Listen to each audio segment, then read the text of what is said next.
Welcome, beautiful people. I am Chev B. Welcome back to my channel. Make sure you are subscribed down below. For today's video, we're about to install a unit from wigginshair.com, and I want to show you guys what I got in my package. So this unit is a 13x4 lace frontal wig, and I got it in 16 inches. This is their curly unit. Now this is what the wig is looking like straight out of the package, and I'm trying to do a shed test to see if I'm getting any shedding with the unit. And this is what the lace and the knots on the unit is looking like.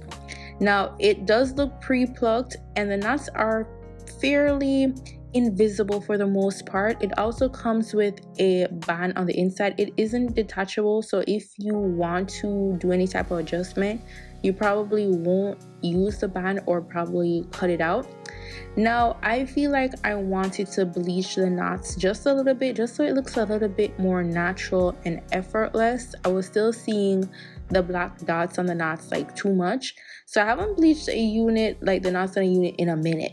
So I'm a little bit rusty, and I'm gonna try my best. So what I try to do is I try to eye the measurement of how much of the solution that I use, like in terms of the thickness. I try to get it as thick as possible. Sometimes it isn't as thick as it should be, but you want that to be thick so it doesn't seep through and end up bleaching the actual hair instead of the knots.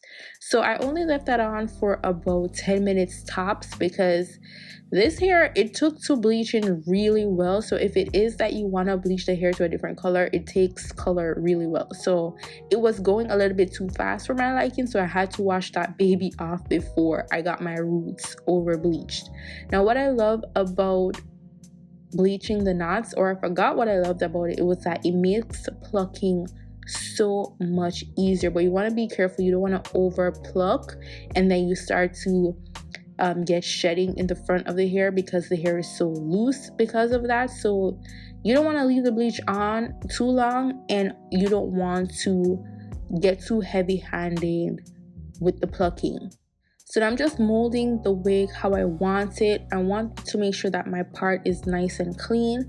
So I'm just going to clean it up a little bit with the plucking, make sure that it doesn't have to look super neat in terms of a super straight line, but I want it to look as professional as possible. So now I'm just combing out all the loose hair that I used by plucking, or created by plucking rather, and making sure that the hair is molded in how I would like it. So I'm gonna go in with this mousse, and I'm gonna just rake my fingers to the hair. You can use any mousse that you would like. I like this mousse because it's super defined, and I use it on my natural hair as well. And then we're gonna go in with a diffuser. Now a diffuser on curly hair, chef's kiss. Like, it gives so much definition to the hair. The hair is looking shiny and silky. I didn't use anything else at all on the hair. Just after it's washed, I used the mousse, then the diffuser. It wasn't frizzy, it was just giving. And this is what our wig is looking like after it's molded, dried, and diffused, and we get that curl fluffed up and add a bunch of volume to this unit. Like, it's looking super pretty. Now I'm a lazy girl. We are about to do a regular method of installation. We won't be doing the ball cap method. I might do the ball cap method for y'all one day if I remember how to do it. Like, I might just try, but today is not that day. Like, I'm too lazy. I was going out like now. So all I did was put some edge control on my hair just to move it out of the way. And then I'm going to put on my handy dandy stocking cap. You can use any stocking cap that you like, but you want to make sure that it's something that is close to your tone as possible.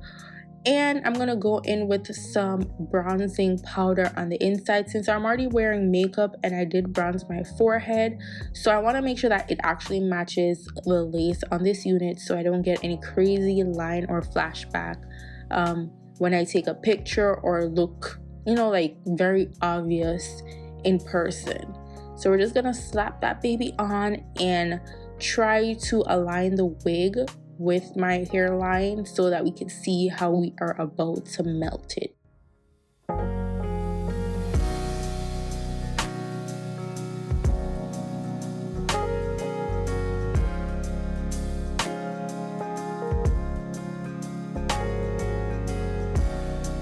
Now the first thing that we're going to do is cut off around the ear And I like to make sure that this is laying flat, and also this shows me if the wig can be worn glueless, and this wig definitely can be worn glueless as long as you adjust the band in the back, not the band that isn't adjustable, but the actual elastic thingy-majig that you see in the back of the wig that can be moved. So I like to tighten that so that it gives a snug look on my forehead.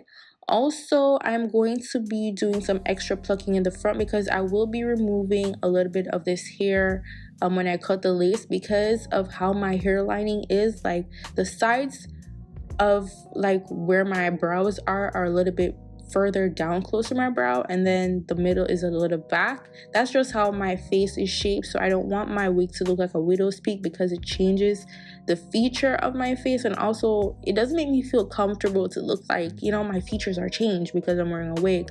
So I like to keep that very much me as possible. I don't know if I explained that right, but like looking at my natural hair lining, I think y'all got what I'm trying to say, I hope.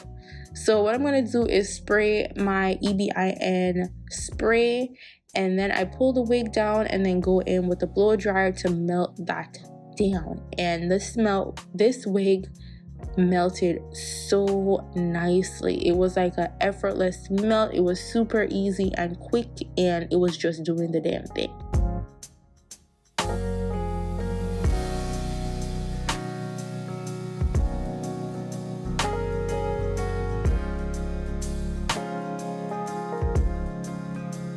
So I'm just gonna tie this down so that I could get a better melt. Even though I use a blow dryer, I like to go in with the wrap just for a couple of minutes, like 5 minutes tops, and it helps the lace just to blend in a little bit more. Then we're gonna go in with our scissors, and again, or if you don't know, we never cut straight down in a straight line. We try to make this like a zigzag type of motion as possible. Now with the plucking earlier, we try to make the front less dense so that it won't give a blunt cut when we cut off some of the extra hair in the front with the lace. So you want to make sure that it is plucked as best as you can get it, like thinned out in the front if you are going to be cutting this. If you have a widow's peak, like this isn't necessary, but for the girlies that is a little bit further back in the middle, yes. Now we're gonna do a little swoop to the doop. I know a lot of y'all be weirded out by other people doing swoops, but I promise you, you don't have to do it. Okay, I always stress that it's options in this world, especially when you pay your own money for things. So don't be dictating to people what they should be doing with their units. So I'm just gonna do the little swoop to the doop because I like the little swoops, and then I just dry that down with my blow dryer. Then I get a little bit of the EBIN on my fingertips just to tap on the areas that I felt lifted when I cut the lace. And then we're gonna tie that back down with our hairband, and then it is time to just fluff this wig out. Like the hair is gorgeous. It felt so soft. It was super pretty. Like this hair is so pretty in person, like absolutely gorgeous. Wiggins, when it comes to curly hair, they got it. Okay, they got the curly hair on lock. So what I'm gonna do is I'm gonna layer the front, because the image that I was going for was like this super short type of bang look in the front to frame my face, as opposed to the hair just being all 16 inches all around. Like I wanted the front to be shorter. Now we're gonna go in back with some powder. Now if you're not wearing makeup, I would suggest you buy one of those lace tints to match your natural skin complexion so that it blends. It doesn't really matter to me because, yeah, it just doesn't matter to me to do the lace tint, but I just use makeup. And this is the final look. I am obsessing with the curls on this unit. My favorite part is just the curls. Gorgeous. And the melting of the lace, beautiful, just absolutely stunning. Let me know what you guys think about this unit. All the details will be in the description box down below. Don't forget to subscribe to the channel. Please like this video. Follow me on Instagram, TikTok, and Twitter at Damn That's Chev. And I'll see y'all beautiful people in my next video. Go on, big up on yourself. Bye guys.